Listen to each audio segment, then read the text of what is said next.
All right, welcome back to the No Morning Show. This morning we're talking about professional development for teachers right now. And to help me do that, I have Dr. Amia Conrad Christopher. She's the director of the Teacher Education and Professional Development Division at the Ministry of Education. Good morning, Dr. Amia. Good morning. How are you doing this morning? I'm fine, thank you. How All are right, you? so tell us firstly about the Teacher Education Performance and Professional Development Division. Well, our division is responsible for the professional development and the continuous professional development of all teachers within the education system. And we span from the early childhood education system to the secondary. We also provide administrative training for principals in leadership and other operational and organizational duties, as well as we also support the pedagogical and methodological training of our new teachers, as well as all our monitoring and evaluation officers here at the Ministry of Education. Okay, fantastic. So tell me, what's the importance of training and retraining within the teaching service? Because it seems that this is a constant thing that has to happen, yeah? Yeah, it is. So I'll ask you something. If you look back at the 18th century and you did things the same way without engaging in any sort of professional development in your subject area of expertise, would you consider yourself knowledgeable to be equipped with today's students and today's professions? Well, you'll be knowledgeable, just not current. Yeah, that's right.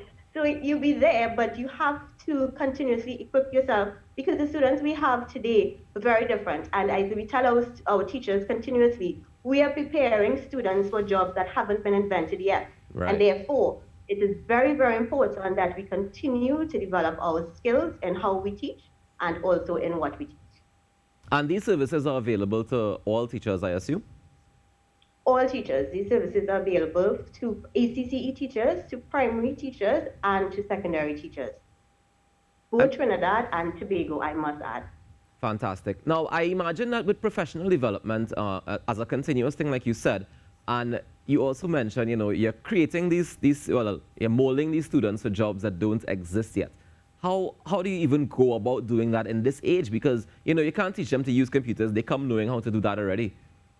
So how do you then further develop the teachers to stay ahead of the preparation for these jobs that don't exist? How do you even begin to do that? One of the things, that's a really good question. And one of the things that we do to prepare our teachers is to ensure that they understand the word of artificial intelligence, and our teachers understand e-technology, as well as they understand the world of coding, data mining, and data statistics. Those are very important because we are on the cusp of a technological age, and therefore we have looked at the skills worldwide, and we also look at the UNESCO the framework, as well as UNICEF framework, and they would have had a plan for 2020. We also look at our Ministry of Education, our government's plan, and they too have a forward-thinking strategic movement towards education. So therefore, teachers will always be one step ahead because I assure you that we are doing the research and we know that what we need to do is prepare our students for the technological age. Additionally, we need to prepare our students for how to think, how to create, and how to innovate. And those are the skills that will take our students wherever, regardless of whatever profession they may end up doing. Fantastic. How often do you recommend that teachers go through professional development training? Well, according to research and best practice, it is really cognizant of a teacher to go through professional development training at least 3 times, depending on the level of their professional needs. So, for example, a teacher who's new, who has just entered the service, will require substantial more training than a teacher who would be considered a master teacher. Those are the teachers who, yes, they need to improve on probably their pedagogy and their methodology, but we have the new teachers, they would really need more development. So it really is dependent on where you are and the level of education. And then too, we have to be mindful that teachers and principals are adults. And as adult learners, they would be more inclined to go towards what interests them the most. Right. And that's why we offer a plethora of courses for our teachers and principals. Fantastic. I'm curious about, you know, the part of it where teachers deal with students on a daily basis. They deal with all the problems that come with dealing with students, all the joys that come with dealing with students as well. But is there a part of this development that's focused on the mental health of the teachers? Of course, because first and foremost, our teachers are human beings.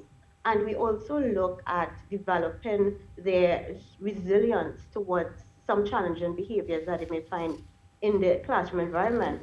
Before COVID, we had workshops and seminars and training sessions on how to deal with challenging behaviors, de-escalating challenging behaviors in the classroom, and also how to manage your work life and stress balance. Additionally, after COVID, we understand that our teachers have an enormous task in front of them. It's a global task, but it also involves a lockdown and it involves a lot of other things that factors which will impact on their psychosocial and their emotional ability to deliver. And therefore, we at the TEPDD, the Teacher Education Performance and Professional Development Division, we actually have in place a mentorship program.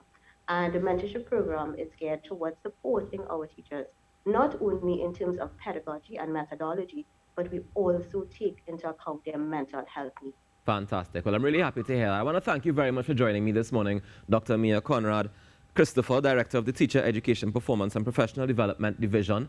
And, we'll continue to celebrate teachers, and thank you so much for this development session here and course. It's head to the top of the hour.